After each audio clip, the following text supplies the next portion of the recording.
الحمد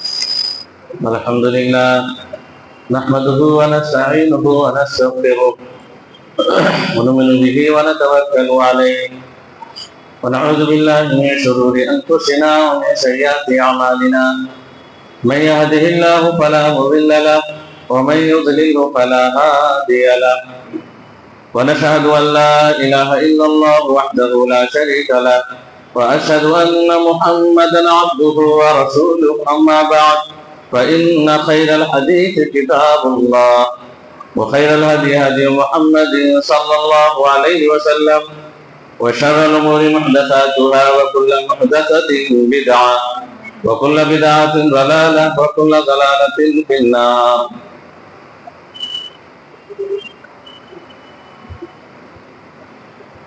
قال النبي صلى الله عليه وسلم كلكم راع وكلكم مسؤول عن رعيته.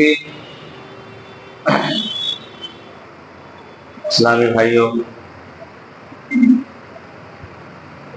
ہمیں سب سے پہلے اللہ تبارک و تعالیٰ کی تعریف کرنی چاہیے اور ہر حال میں اس کا شکر ادا کرنا چاہیے کہ وہ ہم تمام لوگوں کا خالق و مالک ہے. ہماری موت و زندگی، ہماری امیری اور غریبی، ہماری بیماری اور شفایابی، ہماری حکومت و غلامی سب کچھ اسی کے ہاتھوں میں ہے. ہماری عبادت کی تمام تر قسموں کا مستحق وہی ہے. وہ خالق ہے، باقی سب مخلوق ہے. وہ ازل سے ہے، ابد تک قائم رہے گا. اس کے علاوہ ساری چیزوں کو فنا ہونا ہے. اس کی ذات و صفات میں نہ کوئی شریک ہے، نہ کوئی ساجی ہے. بعد ہو بے شمار درود و سلام نازل ہو تمام انبیاء کرام پر، خاص طور پر نبی آخر الزمان حضرت محمد مصطفیٰ صلی اللہ علیہ وسلم پر، جو شافع منشر ہیں، ساقی کوثر ہیں، خاتم النبیین ہیں، رحمت للعالمین ہیں، امام الانبیاء ہیں، امام اعظم ہیں، حکیم الامت ہیں، جن کی بات ساری باتوں سے اوپر ہوتی ہے، جن کی محبت ساری محبتوں سے افضل ہے. اسلامی بھائیوں، آج کا خطبہ اس موضوع پر ہوگا کہ ہم اپنے گھر کو، اپنے ماحول کو اسلامی ماحول اور دینی ماحول کیسے بنائیں. اور اس میں انشاءاللہ کئی خطبے جو مسلسل ہوں گے اسی ٹاپک پر، تو اس میں ساری چیزیں آ جائیں گی ایک ایک کر کے، نکاح سے لے کر طلاق تک کا، باقی اور جو گھر میں ماحول ہونا چاہیے، جو معاشرے کی بنیاد ہے، شادی بیاہ وہ کیسے ہو، ساری چیزیں اس میں آ جائیں گی. کئی خطبے انشاءاللہ اس میں مسلسل ہوں گے تاکہ بات واضح ہو جائے. آج تمہیدی طور پر جو باتیں بتانی ہیں وہ یہی ہے کہ ہمیں یہ طے کرنا ہے کہ اسلام ہماری ضرورت ہے کہ نہیں، اور اسلام ہمارے لیے کامیابی کی ضمانت ہے کہ نہیں. صرف مان لینے سے کافی نہیں ہوتا ہے. جب تک احساس نہ پیدا ہو کہ دین یا اسلام ہماری اور آپ کی پوری دنیا والوں کی ضرورت ہے، اسی میں کامیابی ہے، اسی میں سکون ہے، اس کے بغیر کچھ نہیں ہے. اگر یہ مقصد حل ہو گیا کہ اسلام ہی کے روشنی میں زندگی گزارنی ہے تبھی سکون ہوگا، تو پھر آگے کا مسئلہ حل ہو جائے گا. یہ احساس پیدا ہونے کی ضرورت ہے. پھر ہماری زندگی کا ہر لمحہ ہم کوشش کریں گے، جب اسلام ہی کامیابی کی ضمانت ہے، اسلام ایک نظام زندگی ہے جو خالق نے بنائی ہے، جس نے مخلوق کو بنایا وہی جانتا ہے کہ ان کے لیے کون سا قانون بہتر رہے گا. انسانوں کے بنائے ہوئے قانون فیل ہو چکے ہیں، انسانوں کے بنائے ہوئے نظام بیکار ہو چکے، ناکارہ ہو چکے.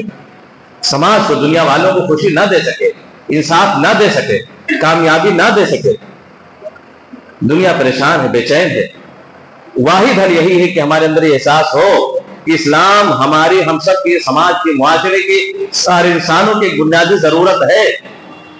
ہم اپنی زندگی اسی اسلام کے حساب سے گزاریں گے پھر پتہ چل جائے گا کہ ہم رہتے یہاں ہیں، ہماری منزل کوئی اور ہے، سوتے یہاں ہیں لیکن منزل کوئی اور ہے، چلتے پھرتے دنیا میں ہیں لیکن ہماری منزل آخرت ہے، اور وہی کے لیے سب کچھ یہاں کیا جا رہا ہے۔ یہاں جو کچھ کر رہے ہیں، جو کچھ سگودو ہے، یہ تو ایک سفر ہے، اصل منزل تو کہیں اور ہے، اس کے لیے سب کیا جا رہا ہے۔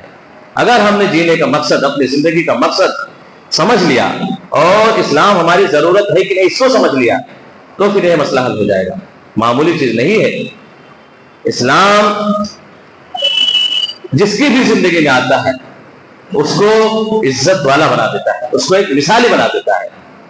بیوی کے ہاں اسلام آ جائے تو اس کو ایک مثالی بیوی بنا دیتا ہے اسلام۔ مثالی بیوی، مثال دیتے ہیں لوگ اس کو، دیکھو وہ اچھی بیوی۔ شوہر اگر اسلام پہ عمل کرنے لگے تو مثالی شوہر بن جاتا ہے۔ بیٹا اگر اسلام پہ عمل کرنے لگے تو ایک مثالی بیٹا بن جاتا ہے کہ وہ ہر حال میں ماں باپ کی خدمت کرنا وہ جنت میں جانے کا اہم ذریعہ سمجھتا ہے۔ باپ کے ہاں دینداری آ جائے تو مثالی باپ، مثالی ماں بن جاتی ہے۔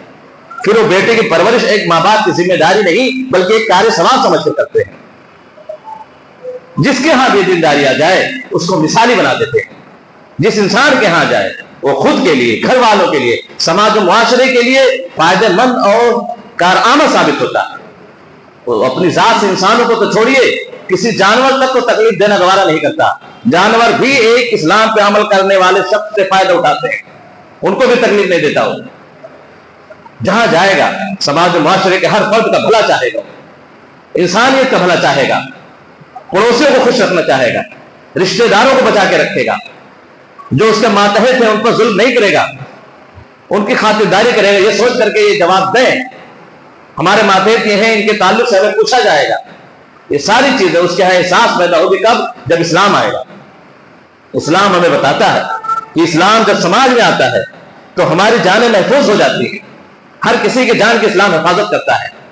اسلام ہمارے مال کو محفوظ کرتا ہے، پھر کوئی کسی کے مال کو ناجائز ہڑپے گا نہیں، دبائے گا نہیں۔ سماج معاشرہ دھوکے سے پاک ہو جائے گا، خیانت سے پاک ہوگا، جھوٹ اور مکاری سے سماج معاشرہ پاک ہو جائے گا۔ ہماری بہن بیٹیاں، ہماری بہو بیٹیاں، یہ ان کی عزتوں کی حفاظت ہوگی۔ یہ باہر نکلیں گے تو کوئی غلط نظر ڈالنے والا نہ ہوگا۔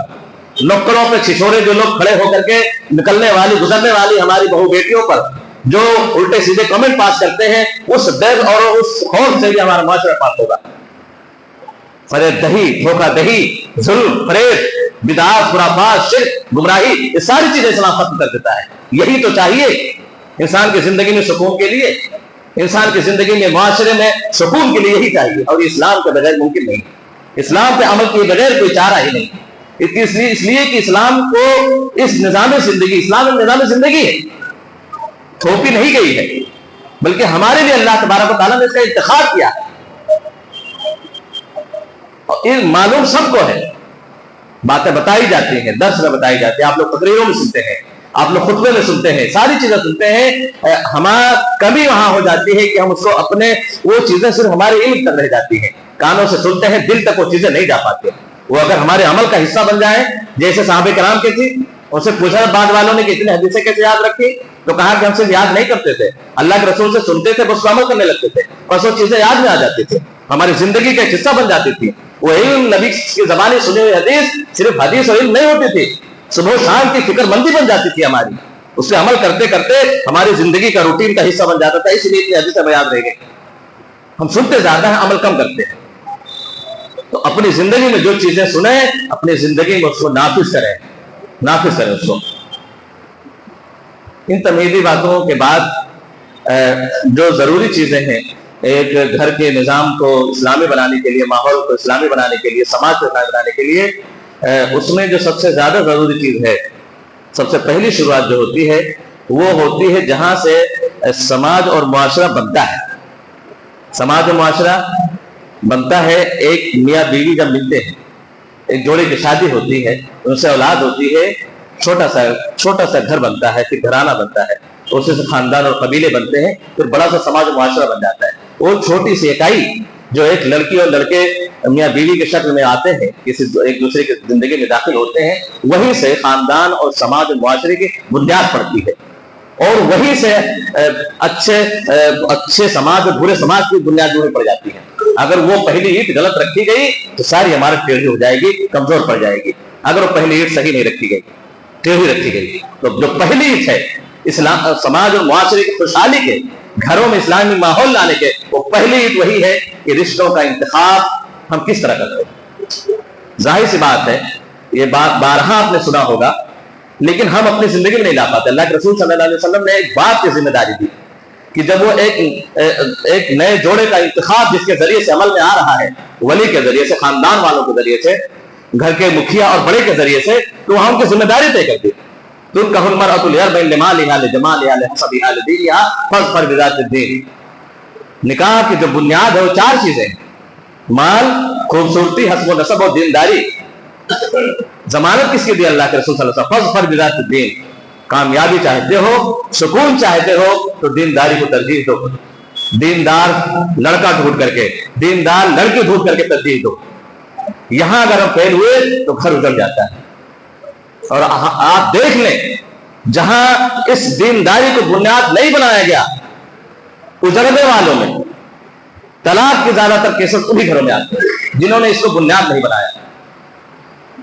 اگر دینداری نہیں ہے تو چاہے جتنے پیسے والی ہو, اگر گھروں میں آ گئی, وہ گھر والوں کی عزت نہیں کرتی, کام نہیں کرے گی, شوہر کی عزت نہیں کرتی, پلٹ کے جواب دیتی ہے, اس کی عزت اور آبرو کی حفاظت نہیں کرتی, مال کی حفاظت نہیں کرتی, بے پردگی ہے, چاہے جس سے بات کر لیتی ہے اس کے سر موہیا اس کے پاس نہیں ہے, تو یہ جو پیسہ یا دہیج کے سامان کا اثر زیادہ دنوں تک نہیں رہے گا. کچھ دنوں تک تو ہم برداشت کر لیں گے, پھر اس کے بعد وہی پیسہ کسی کام کا نہیں. جو پیسہ ہماری زندگی میں سکون نہ لا سکے, جو ہمارے گھر کے رشتے میں مضبوطی نہ لا سکے, جو ہمارے گھر میں ہماری نجی زندگی میں سکون نہ لا سکے, وہ پیسہ کس کام کا؟ کچھ دنوں تک تو جب تک گاڑی ہے اس سے دیے ہوئے پیسوں سے عائد کر رہے ہیں, برداشت کریں گے بس, لیکن پھر وہی پیسہ کھٹکنے لگے گا. وہی خوبصورت چہرہ جس کو ہم پری سمجھ کے لے کر کے آئے تھے, اس سے ہم نفرت کرنے لگیں گے.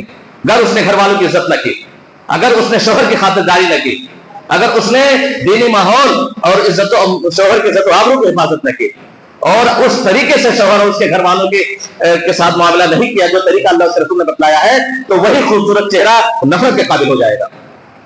اس کی آرتی نہیں اتارے گا کوئی بعد میں. پھر ٹوٹ جاتے ہیں رشتے. اچھے اچھے رشتوں کو دیکھا ہے, بہت کروڑ پتی لوگوں کے رشتوں کو دیکھا ہے کہ طلاق ہو گئی ہے, کورٹ کچہری کی نوبت آتی ہے.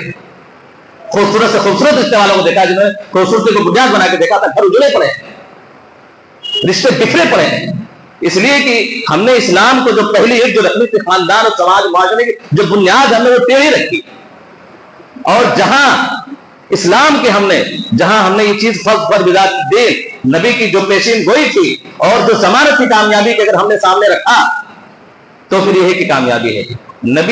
ایک نبی جب بولتا ہے تو اس کی زبان میں خدا بولتا ہے. وما ينطق عن الهوى ان هو الا وحی یوحى. عام انسان کے زبان سے نکلے ہوئے کلمات نہیں ہے کہ اندازہ غلط ہو جائے. وما ينطق عن الهوى ان هو الا وحی یوحى. نبی کوئی بھی بات بولتے ہیں شریعت سازی میں, وہ وحی ہوا کرتی ہے. الفاظ نبی کے ہوتے ہیں, احکام اللہ کے ہوتے ہیں, یہ نبی کی بات نہیں. دیکھو یہ خوشخبری, سکون اور کامیابی کی جو پیشین گوئی اور ضمانت ہے, یہ اللہ کی دی ہوئی ہے. اللہ کے قانون کے خلاف جا کر کے ہم کامیاب نہیں ہو سکتے. سب محسوس کرتے ہیں, لیکن کوئی آگے آ کر کے اس دیوار کو گرانے والا کوئی نہیں. اس روپے پیسے کی بنیاد پر جو شادیاں ہوتی ہیں, خاندان کی بنیاد پر جو ہوتی ہیں, خوبصورتی کی بنیاد پر جو ہوتی ہیں, ان بتوں کو توڑنے کی ہمت کسی میں نہیں ہے. سماج اور معاشرے کے بائیکاٹ کا ڈر ہے, لوگوں کے تھو کا ڈر ہے, ناک کٹنے کا ڈر ہے. ٹھیک ہے, جل رہا ہے گھر, سماج اور معاشرہ جل رہا ہے, سینکڑوں میں کوئی 10-5 لوگ بھی نہیں ملیں گے جو کہیں گے ہاں ہمارا گھر بہت سکون سے چل رہا ہے, بہت خوشحالی سے چل رہا ہے. اپنی لاکھ کے خاطر اپنے بھرم قائم کرنے کے لیے جھوٹ چاہے بول دیں, جھوٹی مسکان کے ساتھ چاہے پردے ڈال دیں, لیکن حقیقت ہر کوئی جانتا ہے. صاحب البیت ادری لما فیہ ہے, ہر گھر والا جانتا ہے کہ اس کے گھر کے اندر کیا چل رہا ہے, سکون کی زندگی چل رہی ہے یا گھر عذاب بنا ہوا ہے. ہر کوئی جانتا ہے. یہ صرف بتانے کی ضرورت نہیں, صرف اشارہ کرنے کی ضرورت ہے. تو پہلی جو چیز ہے وہ یہ ہے کہ دینداری کو فضل بذات الدین, دینداری کو ترجیح دیں. دیندار لڑکا ہوگا وہ عزت سے رکھے گا, خوشحال زندگی ہوگی, بیٹی کو صحیح سے رکھے گا, اس کی عزت و آبرو کی حفاظت کرے گا, اس کے ساتھ غلط نہیں ہونے دے گا, خود سے بہتر کھلانے کی, خود سے اچھا پہنانے کی کوشش کرے گا.